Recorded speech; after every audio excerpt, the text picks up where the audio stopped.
148 million pesos na compensation para sa Marawi siege victims. Tatalakayin natin kasama si Attorney Maisara Damdamon Latif, ang chairperson ng Marawi Compensation Board. Attorney Maisara, magandang tanghali po. Liza, walang signal. Attorney Maisara. Hello, good afternoon. Good afternoon, ma'am. Yes, good afternoon sa inyo, Ma'am Nina Corpus, and of course, Deputy. Yes, good afternoon sa inyo po, Ma'am Nina Corpus, and Assistant Director General, Jonathan Malaya po. Alright, Attorney, maraming salamat po for joining us. At mula nga po dito sa 148 million pesos na nabanggit ko kanina at naipamahagi na raw ng Marawi Compensation Board, ilan po sa mga beneficiaries ang structural and property claims at ilan po dito ang death claims? 32 ang structural property claims at 86 po ang death claim. So for a total of almost 149 million po. Okay. Attorney, sa ngayon po ba tuloy pa rin ang pamamahagi natin ng pondo, no, para sa mga claims na ito? At under the current budget of your office, magkano po kaya at ilan ang makakatanggap ng claims ngayong taon? So, under our current budget, meron po kaming 2 billion na budget for this year.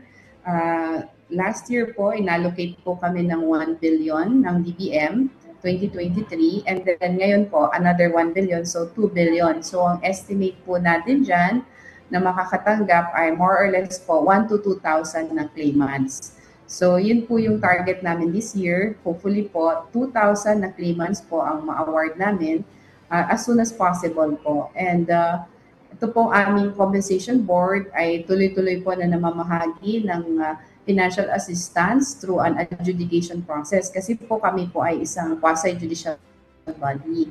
So when we award the claim, ito po ay through our procedures and processes na nakasaad po sa IRR namin at RA 11696. So makakaasa po kayo lahat na ang Marawi Compensation Board po ay tuloy-tuloy po ang healing ng Marawi sa pamamagitan po ng ating mga pamamahagi po ng financial assistance. Okay. Gaya ng sinabi niyo po kanina, Attorney, merong 148 million na naipamahagi natin utilizing the funds last year na of 1 billion and ngayong taon naman may another 1 billion for a total of 2 billion para sa compensation ng ating mga Marawi claimants. So, sa tingin nyo po, madidistribute nyo in terms of actual money, may estimate po ba kayo na target for this year? Meron po kaming estimate na actual target for this year. Every month po, ang estimate po namin na mabibigyan ay mga 100 to 200 claimants. So palagay ko po ay matatapos namin yun before the end of the year, mga around 2,000 na claimants po. So ito pong board ay nag-expedite po ng aming process. Ginawa na po namin na mas efficient at mas effective ang aming procedure para mas marami pong makatanggap this year at makabalik na sa Marawi. In fact po, marami na po ngayon nang nag-apply ng building permit para po makagawa ng kanilang bahay. Dahil nakuha na po nila yung claim nila sa amin as high as 27 million for a hospital. Meron po rin dyan 10 million, meron din 5 million na mga halaga ng estruktura. And ito pong mga claimants na to ay talagang masayang-masaya sila dahil ngayon po makikita po natin na muling babangon ang Marawi dahil po nagpamahagi na po ang gobyerno ng kompensasyon at ito po ang gagamitin nila sa pagpapagawa ng kanilang mga nasirang bahay.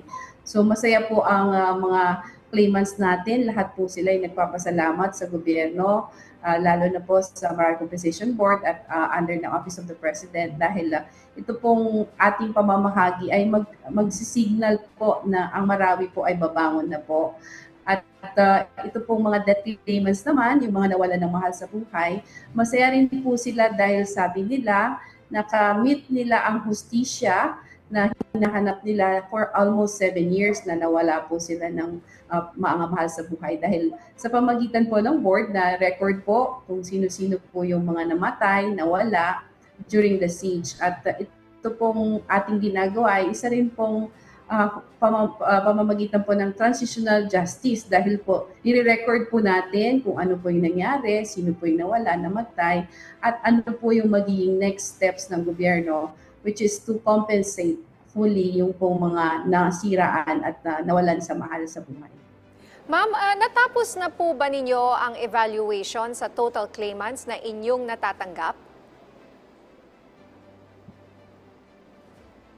Malapit na po natin yan matapos dahil hanggang July 3, 2024 na lang po, pinapaalala po natin sa lahat po ng mga nasiraan ng bahay, nawala ng hanap buhay through personal property, yung mga namatayan o nawalan ng mga mahal sa buhay na hanggang July 3, 2024 na lang po ang inyong filing ng claim.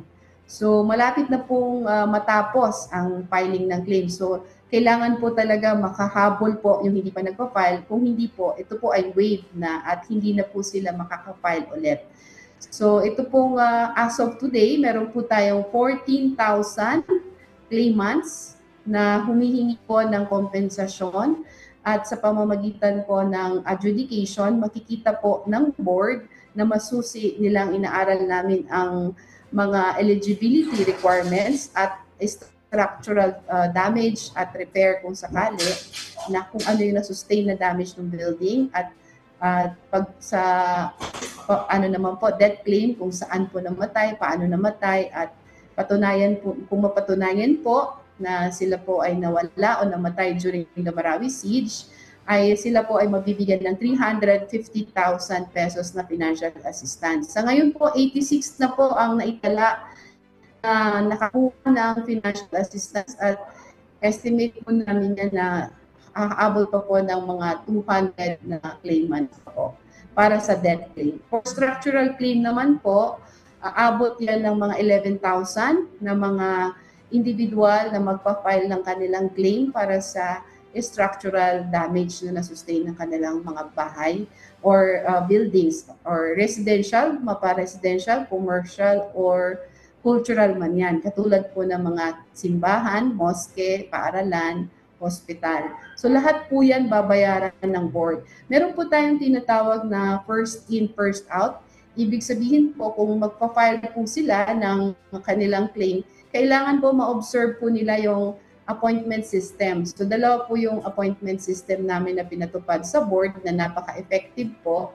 Yung pong online, kung saan kahit saan ka sa mundo, pwede kang mag-file ng claim mo at pwede ka rin humingi ng appointment mo at on-site para naman po dun sa hindi makaka-access ng internet, pwede po silang pumunta sa aming intake center dito po sa Ayala Resort sa MSU Marawi. Hanggang July 3, 2024 na lang po, pinapaalalahanan ko ang lahat po ng mga biktima ng Marawi siege na mag-file po sila hanggang July 3, 2024 po.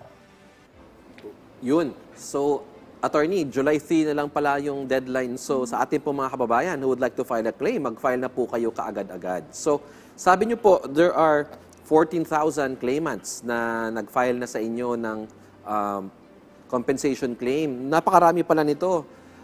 So, ibig pong sabihin, kailangan nyo pa ng additional na pondo as the years go by. So, for next year, magkano naman po yung inyong hinihingiling na pera sa ating pamahalaan para magtuloy-tuloy ang pamamahagi ng compensation para sa mga claimants natin? For the coming years po, we are looking at around 7 billion po para po makompensate natin. So more or less po, 7 billion siguro yearly. So we will be asking the government to fund the Marawi Compensation Board 7 billion. So next year po, ang hinihingi po ng board based on our estimate, 7 billion. So hopefully po, yun po yung mai-download ng government sa aming ahensya. Gusto ko lang po linawin dun sa mga nagtatanong kung ang Marawi Compensation Board po ba nakaka-access ng pondo. Ang Marawi Compensation Board po ay hindi kami ang may hawak ng pondo. Nasa Department of Budget and Management po yan. Wala po kaming hawak na compensation fund. Ang hawak po namin yung award lang po. Ibig sabihin, after po namin i-award, at naging final and executory po ang award sa pamamagitan po ng publication in a newspaper after 60 days, kung wala pong nag-oppose doon po sa claimant, ay doon pa lang po may ibibigay sa kanya ang award niya at i-request pa po yan sa Department of Budget and Management. Meaning, ang Marawi Compensation Board po ay hindi po yung repository ng pondo. Wala po kaming hawak na pondo dahil ito po ay nire-request pa po sa Department of Budget and Management kapag meron pong award. So para po doon sa mga nagtatanong kung ang Marawi Compensation Board po ba'y hawak niya yung 2 billion, ang masasabi po namin ay hindi po. Yan po ay nire-request pa po kapag na final na po ang award na makukuha at matatanggap ng claimant. So for this year po, we are looking at around 1,000 to 2,000 claimant. And next year po, ganun din po, mga 3,000 claimant. Kung sakali pong ma-fast track po namin yan, hopefully po matapos namin yung work namin by 2028, no? At lahat po mabayaran ng kanilang claim, yung 14,000 na claimant po. Alright, maraming salamat po sa inyong oras, Attorney Maisara Damdamon Latif, ang chairperson ng Marawi Compensation Board. Guys, salamat po Ma'am Nina Corpus and Assistant Director General John Malaya. Maraming salamat!